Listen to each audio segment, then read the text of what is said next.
Bismillah. Assalamualaikum warahmatullahi wabarakatuh. Alhamdulillah, salatu wassalamu ala rasulillah wa ala alihi wa sahbihi wa man wala. Asyhadu an la ilaha illallah wahdahu la syarikalah wa asyhadu anna Muhammadan abduhu wa rasuluhu la nabiyya ba'dah. Ya ayyuhallazina amanu taqullaha haqqa tuqatihi wa la tamutunna illa wa antum muslimun. Amma ba'du. Fa inna asdaqal hadits kitabullah wa khairal hadi Muhammadin sallallahu alaihi wasallam wa syarrul umuri muhdatsatuha wa kullu muhdatsatin bid'ah wa kullu bid'atin dhalalah wa kullu dhalalatin finnar. Ayol ikhwah wal akhwat azanullah wa iyyakum ajmain, saudara-saudariku yang semoga dirahmati oleh Allah Subhanahu wa ta'ala. Alhamdulillah, segala puji hanya milik Allah Subhanahu wa ta'ala yang telah memberikan kepada kita nikmat yang sangat banyak, nikmat yang tidak terhitung jumlahnya. Wa in ta'uddu ni'matallahi la tuhsuha innal insana lazalumun kafar. Kalau seandainya kita diperintahkan untuk menghitung-hitung nikmat Allah Subhanahu wa ta'ala, kita tidak akan mampu menghitung nikmat-nikmat tersebut. Tapi kebanyakan, kata Allah Subhanahu wa ta'ala, manusia itu zalim. Kebanyakan manusia itu kufur terhadap nikmat Allah Subhanahu wa ta'ala.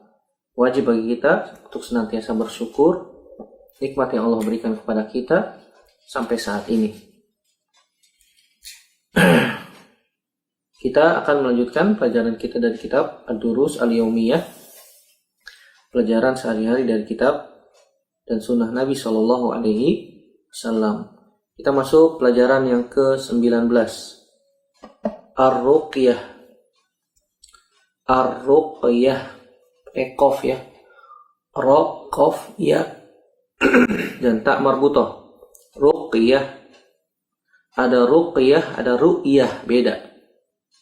Kalau pakai Kof artinya Ruqyah, membaca doa atau ayat Al-Quran kepada orang yang sakit, atau kepada dengan meletakkan, mengusap pada jasad atau tubuh yang sakit, disertai dengan nafas, tiupan dengan ludah sedikit, makanya disebutnya an-nafas, tiupan dengan ludah sedikit. Itu ruqyah, membacakan ayat Al-Quran atau doa, kemudian di nafas, ditiup, disertai dengan ludah, kemudian diusap. Ini namanya ruqyah. Kalau ru'yah, ro, hamzah, iya, tak marbutoh. Ru'yah artinya melihat. Ada disebut dengan istilah ru'yatul hilal, melihat bulan untuk menentukan awal bulan atau akhir bulan. Nah, sekarang pembahasan kita adalah ar-ruqyah, yaitu ruqyah. Sudah populer di bahasa kita kalimat ruqyah. Apa itu ruqyah? Ruqyah tadi sudah kita sebutkan, al-qira'atu 'alal maridi ma'an nafsi awil mashi ala maudi'il alami. Kata para ulama, ruqyah itu artinya membaca. Membaca apa? Membaca ayat Al-Quran, membaca sesuatu yang dia baca kepada orang yang sakit. Dibacakan kepada orang yang sakit, disertai dengan nafas. Nafas itu tadi sudah disebutkan, tiupan disertai ludah, sedikit saja, jangan banyak-banyak. Awil mashi, atau disertai dengan usapan di tempat yang terasa sakit. Ala maudi'il alam, di tempat yang sakit, Ini ruqyah. Ruqyah ada yang menyebutnya dengan kalimat azimah. Al-azimah, ain zai ya tak marbutoh. Azimah, ain zai ya mim tak marbutoh. Azimah. Ruqyah atau azimah ini masyru', dibolehkan ya. Dibolehkan dalam agama kita. Dan bisa menyembuhkan dengan izin dari Allah Subhanahu wa ta'ala. Jika ruqyah itu berasal dari Al-Quran atau dari hadis-hadis Nabi SAW, dari doa-doa yang sahih dari Nabi SAW, ruqyah dibolehkan. Saya ulang, ruqyah dibolehkan, masyru' dan bisa menyembuhkan dengan izin dari Allah Subhanahu wa taala jika berasal dari Al-Qur'an, bacaannya berasal dari ayat-ayat Al-Qur'an atau dari doa-doa yang diajarkan oleh Nabi Shallallahu alaihi wasallam, dan tidak ada dicampur dengan kesyirikan. Tidak boleh dicampur dengan kesyirikan, minta tolong kepada selain Allah, istighosah, isti'anah kepada selain Allah. Kalau ada ruqyah yang bacaannya nggak jelas, dia komat kamit baca sesuatu tapi bacaannya nggak jelas, dan dia meminta kepada selain Allah, maka ketahuilah itu syirik besar. Itu syirik besar. Tidak boleh dia meruqyah dengan kalimat-kalimat yang tidak dapat difahami bacaannya. Makanya Abdullah bin Mas'ud radhiyallahu ta'ala anhu, untuk membedakan ruqyah yang syar'i yang dibolehkan dengan ruqyah yang tidak masyru', yang dilarang dalam Islam adalah lihat apa yang dibaca, dengarkan. Wa in kana yufham, kalau bacaannya bisa difahami, minal Qur'an awil adiyah as-sahihah minan Nabi sallallahu alaihi wasallam, atau dari doa-doa yang sahih dari Nabi sallallahu alaihi wasallam, maka itu ruqyah yang boleh. Bacakan ayat-ayat Al-Qur'an, kemudian atau doa-doa yang sahih dari Nabi sallallahu alaihi wasallam, maka itu ruqyah yang masyru', ruqyah yang dibolehkan. Tapi kalau dia bacanya dengan bacaan sesuatu yang tidak bisa difahami, dengan bacaan-bacaan mantra-mantra dan seterusnya yang kita nggak ngerti apa itu bacanya, maka ketahuilah itu ruqyah yang tidak disyariatkan, bahkan hukumnya haram, bahkan bisa terjatuh kepada apa? Kesyirikan. Kenapa? Karena dia meminta sesuatu kepada selain Allah, karena dia minta pertolongan kepada selain Allah. Bahkan ditemukan sering mereka membacakan bacaan-bacaan mantra-mantra yang ternyata itu nama-nama jin. Dia bacakan nama-nama jin seperti memanggil jin untuk menyembuhkan orang yang sakit dan seterusnya. Nah, ini dilarang dalam Islam, hukumnya haram, bahkan bisa terjatuh kepada kesyirikan. Bahkan syiriknya syirik besar.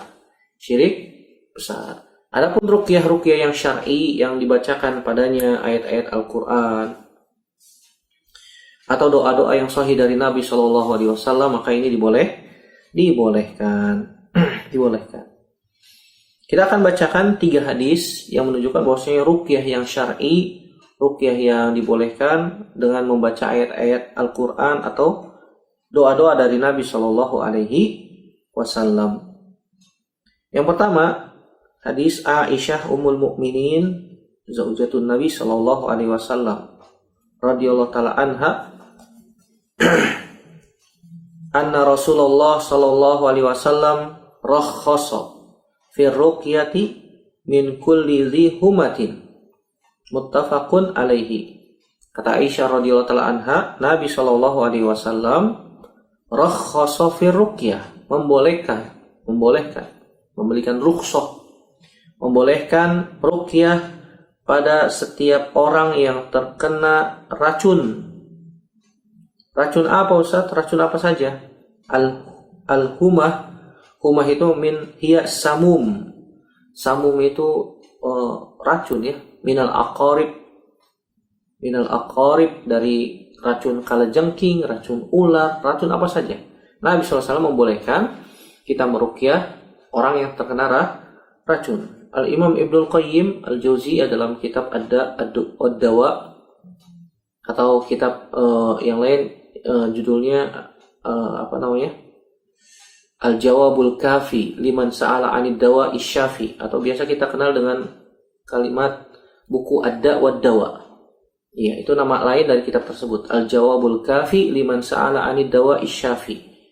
Jawaban yang cukup bagi orang yang bertanya tentang Al-Jawabul Kafi liman sa'ala 'anid dawa isyafi, tentang obat yang menyembuhkan.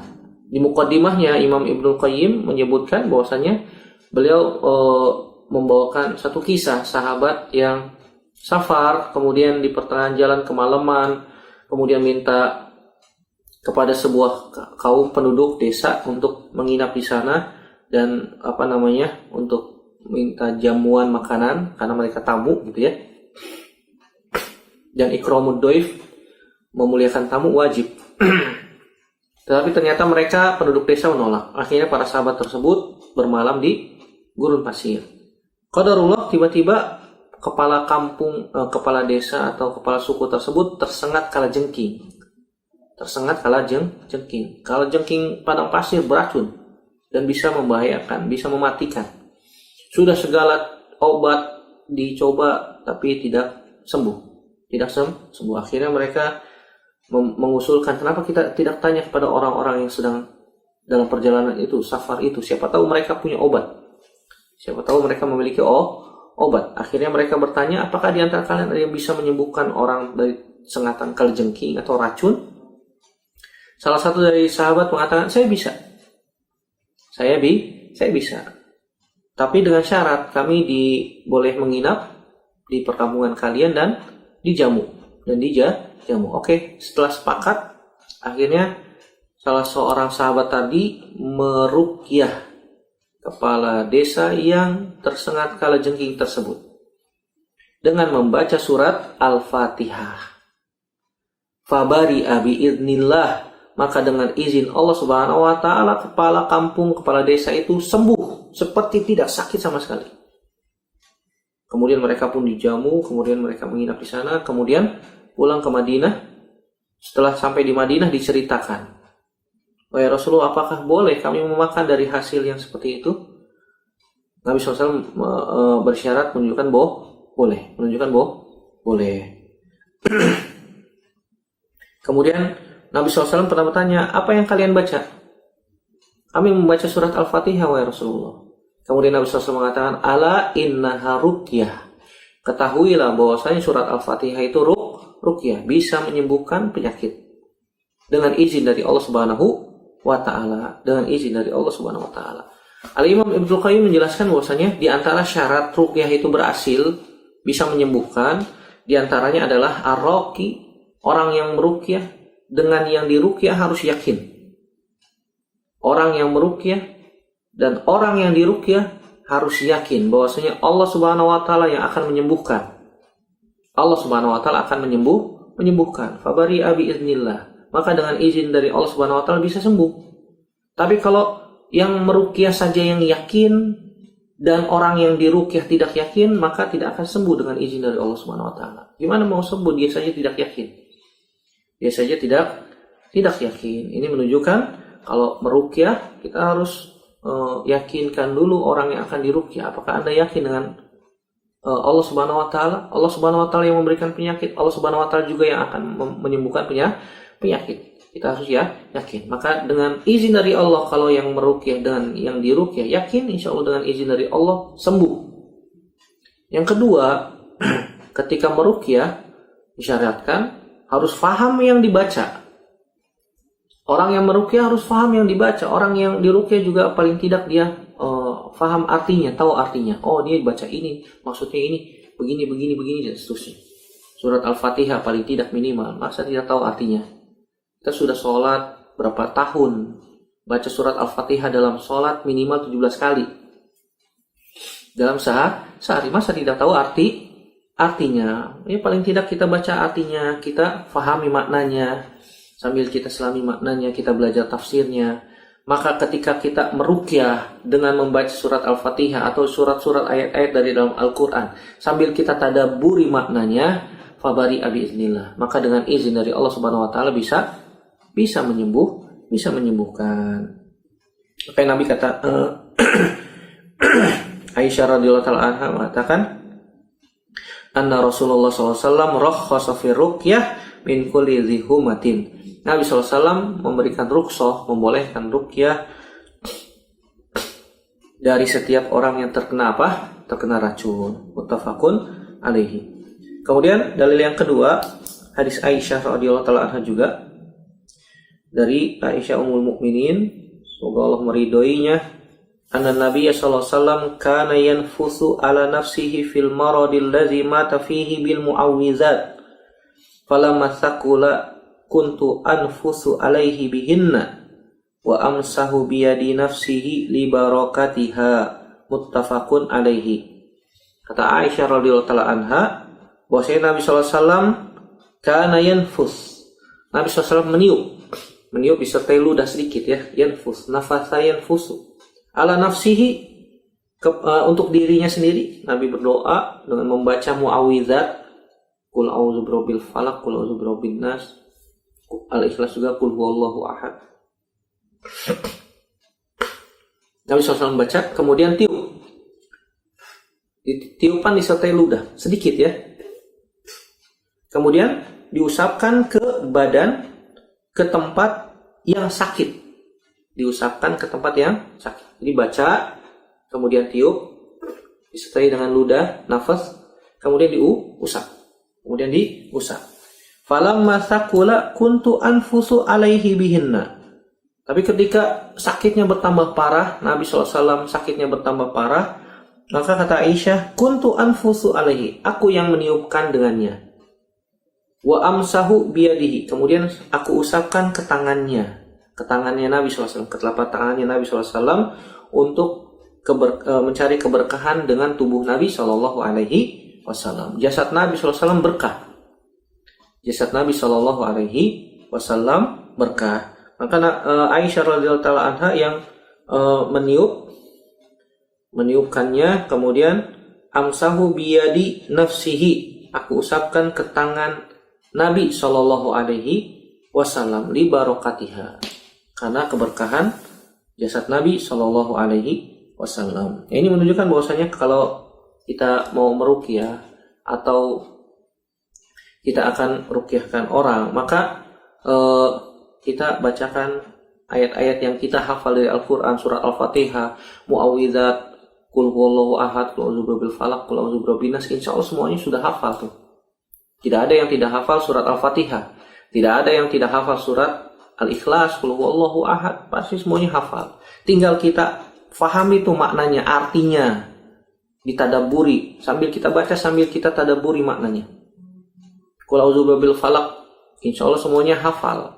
Bisa, tinggal kita fahami maknanya, dalami makna yang terkandung di dalam surat tersebut. Qul a'udzu birabbin nas, surat An-Nas, semua juga bisa hafal. Nah, dengan ayat-ayat surat yang kita hafal, kita baca, kemudian kita nafas, kemudian kita usap ke tubuh yang sakit, Jadi ruqyah itu nggak perlu manggil orang, kita sendiri aja bisa. Kalau kita sakit di tangan, baca Bismillahirrahmanirrahim, baca surat Al-Fatihah, qul huwallahu ahad, qul a'udzu birabbil falaq, qul a'udzu birabbin nas. Usap. Kalau kita yakin Allah Subhanahu wa taala menyembuhkan, Allah akan menyembuhkan. Fabari'a biiznillah. Maka bisa sembuh dengan izin dari Allah Subhanahu wa taala. Dan yang ketiga, hadis Aisyah radhiyallahu taala anha juga, bahwasanya Nabi sallallahu alaihi wasallam kana yu'awwidhu ba'da ahlihi. Nabi biasa minta perlindungan kepada Allah untuk sebagian keluarganya. Wa yamsahu biyadihil yumna, dan Nabi SAW mengusap dengan tangan kanannya. Wa yaqul, kemudian Nabi SAW berdoa, Allahumma rabban nas alhibil ba'sa ishfi anta syafi la shifaa illa shifauka shifaan la yugadiru saqama. Muttafaqun alaihi. Kata Aisyah radhiyallahu taala anha, Nabi SAW biasa meminta perlindungan kepada Allah untuk sebagian keluarganya. Kemudian mengusap dengan tangan kanannya sambil berdoa, Allahumma rabban nas, wahai Allah, ya Allah, Rabbnya manusia, azhibil ba's, hilangkanlah penyakit ini, ishfi, sembuhkanlah, anta syafi, hanya engkau yang dapat menyembuhkan, la shifaa illa shifauka, tidak ada kesembuhan kecuali dari engkau, tidak ada kesembuhan kecuali kesembuhan dari engkau. Shifaan la yugadiru saqama, kesembuhan yang tidak menimbulkan penyakit yang lain. Ini doa yang diajarkan Nabi kalau kita sakit.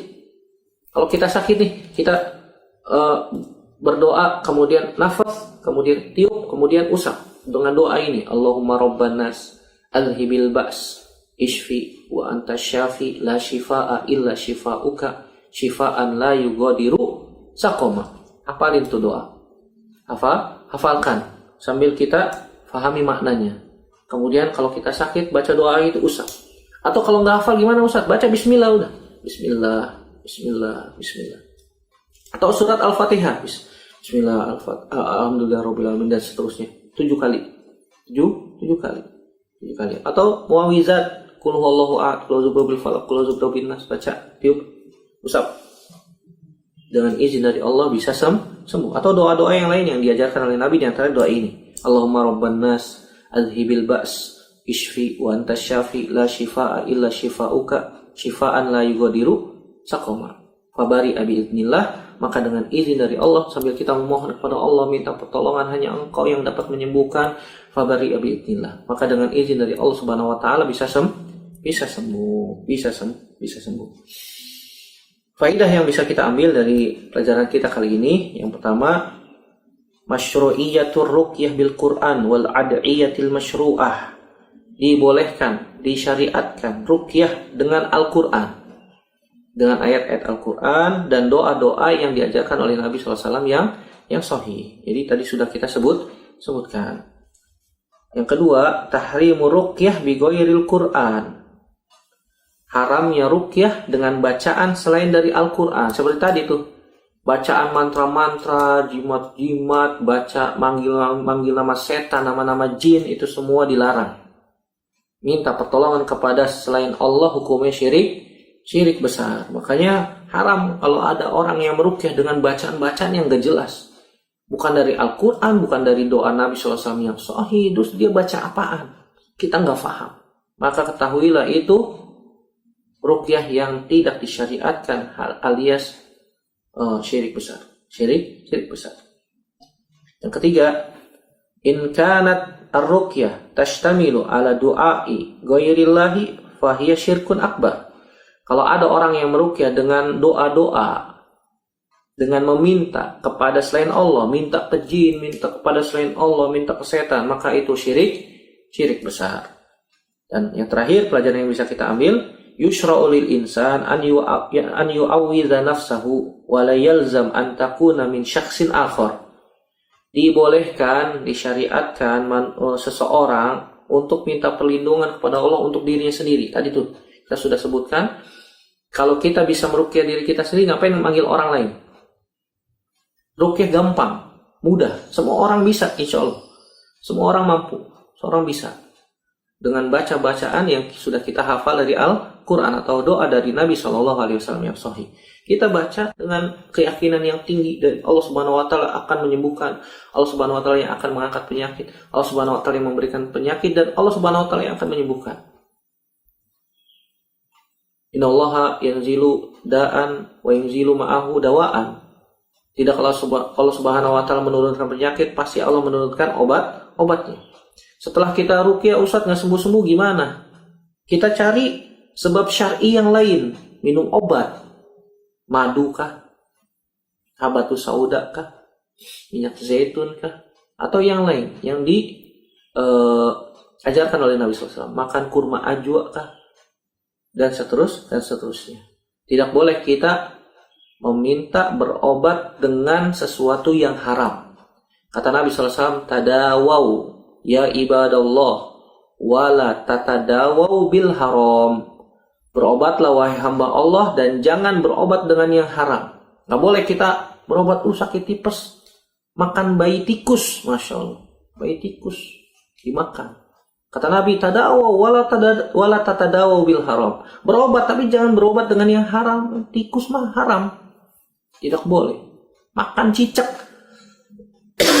dipanggang kemudian dimakan, atau diaduk bikin kopi, subhanallah, untuk penyakit tertentu. Kata Nabi, berobatlah wala tatadawau bil haram, tapi jangan berobat dengan sesuatu yang haram. Hal yang halal masih banyak. Nabi ajarkan dengan minum habatus sauda, dengan minum madu, dengan minum minyak zaitun, atau makan kurma ajwa, atau yang lainnya banyak yang diajarkan oleh Nabi SAW. Jangan berobat dengan yang haram. Ini dia pelajaran yang bisa kita ambil pada kesempatan kali ini. Semoga Allah Subhanahu wa taala menjauhkan kita dari hal-hal yang tidak kita inginkan, mudarat-mudarat yang tidak kita inginkan. Allah Subhanahu wa taala yang menyembuhkan, Allah Subhanahu wa taala yang menurunkan penyakit, dan kita juga minta hanya kepada Allah agar penyakit-penyakit kita disembuhkan, diangkat oleh Allah Subhanahu wa taala. Semoga Allah Subhanahu wa taala mengangkat penyakit-penyakit saudara-saudara kita yang sedang sakit, dan semoga Allah Subhanahu wa taala memberikan kesabaran kepada kita dan mereka, dan semoga Allah Subhanahu wa taala menetapkan pahala yang besar bagi orang-orang yang sabar, menetapkan pahala yang besar bagi orang yang sabar dengan surganya Allah Subhanahu wa taala. Amin ya rabbal alamin. Semoga bermanfaat. Aqulu qouli hadza astaghfirullah li wa lakum. Subhanakallahumma wa bihamdika asyhadu an la ilaha illa anta astaghfiruka wa atubu ilaik. Wassalamualaikum warahmatullahi wabarakatuh.